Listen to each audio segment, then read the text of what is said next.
Ugh, I forgot to place a delivery order. You start cooking now. That's what my mother-in-law, Catherine, blurted out on the day we were supposed to have a family dinner with relatives. She had promised to order delivery for the event. Enough food for 10 people. Expecting me to whip up a meal for that many people on the spot is ridiculous. But arguing with Catherine would be a waste of precious time. So I got to work. My name is Mary. I'm 33 and work in a restaurant. My girlfriend owns the restaurant where I work. I'm married to John, a man 2 years my senior, whom I met through work 3 years ago. John is incredibly kind and treats me well, so life is good. The problem is Catherine, who dislikes me. When John and I first moved into our new home, my parents-in-law helped us. To thank them, I cooked dinner. My father-in-law David praised my cooking, saying, "This is really delicious. Mary, you're an excellent cook." I was genuinely pleased and thanked him with a smile. Catherine didn't like that David praised me. She snapped, "Showing off your cooking skills when you're just an amateur. Don't get carried away. What a snobby daughter-in-law." I was shocked. I had never heard such harsh words from Catherine before. From that day on, she took a dislike to me. Thankfully, we didn't interact much with the in-laws after moving because they live far away. But whenever we did visit, Catherine would sarcastically say, "Mary, will you cook for us? You're good at it, right? What delicious dish will you treat us to today?" I didn't want to cook in front of Catherine anymore, so I'd suggest, "Oh, I'll pass on cooking today. Should we buy something instead?" But then she'd explode. "How dare you? Who do you think you are? Just cook." So I had no choice but to cook every time. And it would have been bearable if she just ate without complaining. But she always said, "This is not to my taste," making the experience truly miserable. I dreaded going to the in-laws because of Catherine, who acted like an angel in front of David and John. It's so thorough that it can be said to be perfect. She never said anything sarcastic about me in front of David or my husband, and always when they weren't looking. The other day, I couldn't stand the stress over Catherine, and finally told David and my husband about Catherine's misdeeds. But they were both skeptical. Of course. She was so convincing that when I finally told David and John about her behavior, they were skeptical. But John trusted me, so we started avoiding visits to the in-laws. Then one day, Catherine called. She said some relatives were coming over, and they were hosting a dinner at the in-laws. It was more of a "you must come" than an invitation, but I decided to consult John first. John said we didn't have to go, but one of the relatives, Henry, had been kind to us, so we decided to go for his sake. When I told Catherine, she said, "Good, we're expecting a lot of people, so I'll order delivery. I'll handle the reservations." I was relieved. If she was ordering delivery, I wouldn't have to cook. "But you'll have to help clean the house," she added. I agreed. On the day of the dinner, John and I arrived at the in-laws in the afternoon to help clean. That's when Catherine dropped the bomb. "Oh dear, I forgot to place the delivery order. What are we going to do?" I frantically called nearby restaurants that could deliver, but because it was last minute and for 10 people, they all turned us down. Time was ticking, and it was soon time to pick up the relatives. Catherine and I decided to buy some pre-made salads and chicken from a nearby supermarket, while John and David went to fetch the relatives. The moment the front door closed behind our husbands, Catherine started boiling water. To my surprise, she said, "Pre-made food is so bland. You can make everything from scratch, can't you?" Her mocking smile filled me with both anger and suspicion. "Did you intentionally forget to place the delivery order, Catherine?" I thought about it, but time was of the essence. I considered walking out, but I couldn't let down Henry and our husbands, who had gone to pick up the relatives. Reluctantly, very reluctantly, I agreed. I quickly planned a menu in my head and dashed to the local supermarket to buy ingredients. I didn't have time to compare prices. I just grabbed what I needed for the recipes that came to mind. If Catherine had intentionally skipped the delivery, she'd surely criticize me for using what was already in the house. So I even repurchased the seasonings I usually use. When I returned to the in-laws' house, laden with bags, Catherine was leisurely sipping coffee in the living room. "My, you've bought a lot. I'm sure you'll make us lots of delicious dishes. What's with that face? I'm letting you use my kitchen, so get cooking." I was infuriated by her tone that I considered dropping everything and leaving. But I swallowed my anger and started cooking, not for Catherine, but for Henry and the other relatives. As I hurriedly prepared the meal, Catherine would occasionally come in to criticize my taste, my presentation, and more. When I asked where certain kitchen tools were, she just laughed and didn't tell me. If I found them myself, she'd say, "You're rummaging through my kitchen like a common thief." I was furious, but time was running out, so I focused on cooking. Finally, the meal was ready. I looked at the clock. The husbands would be back in less than 10 minutes. I felt a sense of relief, but then Catherine came over to inspect the dishes. "I'm so glad you made it in time. I was worried we wouldn't have anything to offer our guests." She laughed, implying that I was slow and inefficient. I was about to say, "The whole reason we're in this mess is that you didn't order delivery," when she clapped her hands and looked at me with a smile. "Well, you've served your purpose. You can leave now." I was stunned. Not a single word of thanks? And now this? Catherine let out an exaggerated sigh and shook her head as I stood there speechless. "Do you even know what today is? It's a day for our family to gather and eat. It would be strange for you, a daughter-in-law, to be there.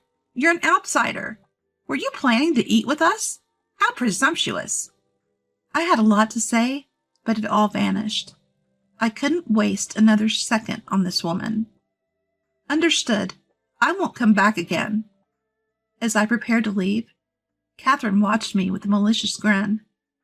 I texted my still absent husband and left the in-laws' house without looking back, heading home. I asked my husband to convey my thanks to Henry and told him I would never visit the in-laws again. My husband, now aware of the situation, was furious but agreed for Henry's sake. 3 hours later, Catherine called. I ignored it, but she kept calling, so I blocked her number. Then my husband called. First, he confirmed that he'd thanked Henry, which was a relief. He then told me what happened after I left. Catherine explained my absence to the arriving relatives as a sudden illness. She then served the dishes I'd prepared, claiming them as her own. My husband, who knew the truth, was furious, and David also realized that the food was unlike Catherine's usual fare. He tries desperately to pursue Catherine in front of his relatives. Henry took one bite and immediately said, "This tastes like Wilson's restaurant. You're saying you made this?" Catherine stumbled over her words as Henry grilled her on the ingredients and the dish names. Finally, she admitted, "Actually, I forgot to place the delivery order, so I had it delivered from that restaurant." But then another relative chimed in, "That restaurant doesn't do delivery." Cornered, Catherine finally snapped, "Fine, I apologize for serving food from such a cheap restaurant." Henry and the others were stunned. "That's a high-end restaurant we only go to on special occasions," Henry retorted. And then the relative said, "Wilson's restaurant is a high-end place we go to for special occasions. And didn't you know Mary is training there to take over from her grandfather?" Catherine had mocked me as an amateur cook, but I'd been working as a chef at a high-end restaurant. I may not yet be on par with my grandfather, a master chef with 15 years of experience, but I certainly know more about cooking than Catherine. I had clearly told her where I worked and that it was my grandfather's restaurant. Her mistake likely came from confusing it with similarly named local restaurants. My grandpa's restaurant had been a local favorite for years. There are few other places around here that have also adopted the chef in their names, trying to ride on its coattails. You'll find places like Wallace's restaurant and Watson's restaurant, so maybe that's why Catherine got confused. In today's world, you can find all sorts of information online, but my grandpa despises media attention and turns down all TV interviews. The restaurant doesn't even have a website. Reservations are only taken over the phone, so it must have been hard for Catherine to find it. She heard from relatives that they dined there a few times and muttered, "I thought Mary was just a waitress at some small restaurant." Catherine was ready to laugh it off, but then Henry shifted the focus to me. "Is Mary okay? I heard she's not feeling well. She shouldn't be cooking for all these people if she's sick." "Exactly, Catherine. Did you force a sick Mary to cook? Why isn't she resting in her room? Did you really just make her cook and then send her home?" As the questions piled on, Catherine seemed to break into a cold sweat. That's when my husband showed everyone the message I'd sent before coming home, revealing Catherine's harassment. The relatives were outraged. Despite their long journey, they left, and Catherine kept angrily calling me. While my husband was explaining all this, Catherine was yelling obscenities at me. I couldn't help but laugh at her barely audible shouts of, "Come and apologize." "I promised never to return, so let's just cut ties," I said. A few hours later, my exhausted husband came home. He'd also decided it was impossible to continue relations with Catherine and had cut ties. "Even though I said we're cutting ties, she might still show up. Make sure the doors are locked," he warned. I double-checked the locks on the doors and windows before going to bed. But the next day, Catherine showed up at the restaurant where I work. Even though we hadn't opened yet, she barged in furious. My grandpa, thinking it was a robbery, was met with Catherine yelling, "Your granddaughter is a terrible person. She has no manners." Amidst her nonsense, I tried to intervene, but my grandpa calmly looked down at her. Annoyed, Catherine slammed down a menu. "From now on, I'll educate her as a daughter-in-law should be. As compensation, let me eat here for free. Forever." "What are you talking about? This is nonsense. Bring me some water. I'm going to kick her out," my grandpa said. Stunned by her absurdity, my grandpa shrugged and turned to the staff. Catherine snapped at them. "What are you doing? The customer is always right." "If you claim to be a god, act like one. I'll handle this troublesome person. Mary, go receive the vegetables. They might be waiting," my grandpa instructed me. Just as I was about to head to the back door, Henry appeared. "Good morning. It was noisy and no one was around, so I let myself in," Henry said. Catherine was startled by Henry's sudden appearance and finally quieted down. Henry is actually a farmer and a longtime business partner who delivers produce directly to our restaurant. He also often brings us extra produce that doesn't meet commercial standards. I wanted to be hospitable to Catherine because she's a good relative and an important business partner. Catherine, now alert, started yelling more nonsense about how terrible my grandpa is, but Henry wasn't having it. Angry that his friend of many decades was being insulted, he told Catherine, "You'll never get produce from us again," effectively cutting ties. Catherine shrieked insults at Henry and stormed out of the restaurant. Later on, David and Catherine divorced. She showed no signs of remorse and continued to badmouth me, my grandpa, and even Henry. David had reached his limit and kicked her out. After that, Catherine repeatedly tried to force her way into our home, demanding to live with us. But we had good security measures, so she couldn't get in. We ignored her while alerting the authorities. Eventually she left, perhaps due to neighborhood gossip. Once she stayed until the police arrived, but fled when approached by a burly officer. We haven't seen her since. Now she lives in a cheap apartment and works a part-time job to pay rent. She keeps complaining about how miserable she is, making it hard for her to fit in at work. She's struggling with her new job since she's always been a homemaker, and seems to be under a lot of stress. She's barely making ends meet, and has been asking relatives for money, but everyone is ignoring her.